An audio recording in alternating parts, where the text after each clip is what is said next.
இன்றைக்கி வந்து 10ஆம் வகுப்பு பொதுத் தேர்வில் தமிழ் எக்ஸாம் ஃபஸ்ட்டு எக்ஸாமு. அதில் உள்ள 1 மார்க் கொஸ்டினோட ஆன்சர் பார்க்க போகிறோம். ஃபஸ்ட்டு ஒன் வந்து பார்த்திங்கன்னா, இருவர் உரையாடுவது போன்ற ஓசை என்பது டேஸ், செப்பல் ஓசை.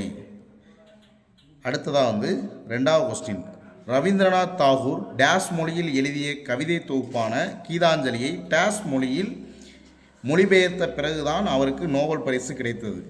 வங்காளம், வங்காளத்துலேயும் ஆங்கிலத்துலேயும். 3வது கொஸ்டின் பார்த்தீங்கன்னா, உலகமே வறுமையுற்றாலும் கொடுப்பவன் என்றும் பொருள்களின் இருப்பை கூட அறியாமல் கொடுப்பவன் என்றும் பாராட்டப்படுவோர் யாவர்? அதியன் பெருஞ்சாத்தன். அடுத்தது வந்து பார்த்தீங்கன்னா 4வது கொஸ்டின், அறிஞருக்கு நூல், அறிஞரது நூல் ஆகிய சொற்றொடர்களில் பொருளை வேறுபடுத்த காரணமாக அமைந்தது வேற்றுமை உருபு ஆனா. அடுத்தது பார்த்தா 5வது வந்து, காலக்கணிதம் கவிதையில் இடம்பெற்ற தொடர் எது? இகழ்ந்தால் என்மனம் இறந்து விடாது ஆனா. இகழ்ந்தால் என்மனம் இறந்து விடாது. அடுத்து 6வது கொஸ்டின் பார்த்தீங்கன்னா, செய்தி 1, ஒவ்வொரு ஆண்டும் ஜூன் 15 உலக காற்று நாளாக கொண்டாடி வருகிறோம். செய்தி 2, காற்றாலை மின் உற்பத்தியில் இந்தியாவில் தமிழ்நாடு 2ஆம் இடம் என்பது எனக்கு பெருமையே. 3வது வந்து பார்த்திங்கன்னா, இந்தியாவிற்கு தேவையான மழையளவில் 70 விழுக்காடு மழையை தென்மேற்கு பருவக்காற்றாக கொடுக்கின்றேன் அப்படின்னு பற்றி.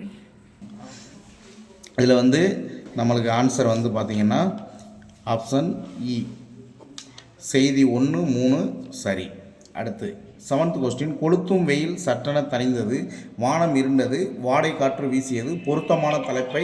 இதில் வந்து பார்த்தீங்கன்னா இது என்ன அப்படின்னு பார்த்தீங்கன்னா காற்றின் பாடல். பொருத்தமான தலைப்பு வந்து காற்றின் பாடல். வா என்ற வேர்ச்சொல்லின் விழித்தொடரை தேர்க. வா என்ற விழிச்சொன்னால் குழந்தையே வா, அதான். அடுத்து 9வது கொஸ்டின் பார்த்தீங்கன்னா, நச்சிலை வேல் கோதை நாடு, நல் யானை கோக்கிள்ளி நாடு இத்தொடர்களில் குறிப்பிடப்படுகின்ற நாடுகள் முறையே சேர நாடு, சோழ நாடு. அடுத்து பார்த்தீங்கன்னா, கேட்டவர் மகிழ பாடிய பாடல் இது. தொடரில் இடம்பெற்றுள்ள தொழிற்பெயரும் வினையாளரின் பெயரும் முறையே பாடல் கேட்டவர். அடுத்ததாக பார்த்தீங்கன்னா, புதன்கிழமையை 1ஆம் தேதியாக கொண்ட நாள்காட்டியில் அடுத்த வார செவ்வாய்க்கிழமையை தமிழெண்ணில் தேர்வு செய்க. அது என்னன்னு பார்த்தீங்கன்னா ஏ. அடுத்து இந்த பாடலில் வந்து இப்பாடல் இடம்பெற்ற நூல் வந்து என்ன அப்படின்னு பார்த்தீங்கன்னா காசி காண்டம். பாடலின் ஆசிரியர் வந்து அதிவீர ராமபாண்டியர். செப்பல் என்ற சொல்லின் பொருள் வந்து கூறுதல். அடுத்து சீர் எதுகை சொற்களை எழுதுக. சீர் எதுகை வந்து திருந்துர வருக. இதான் நம்மளுக்கு சார்.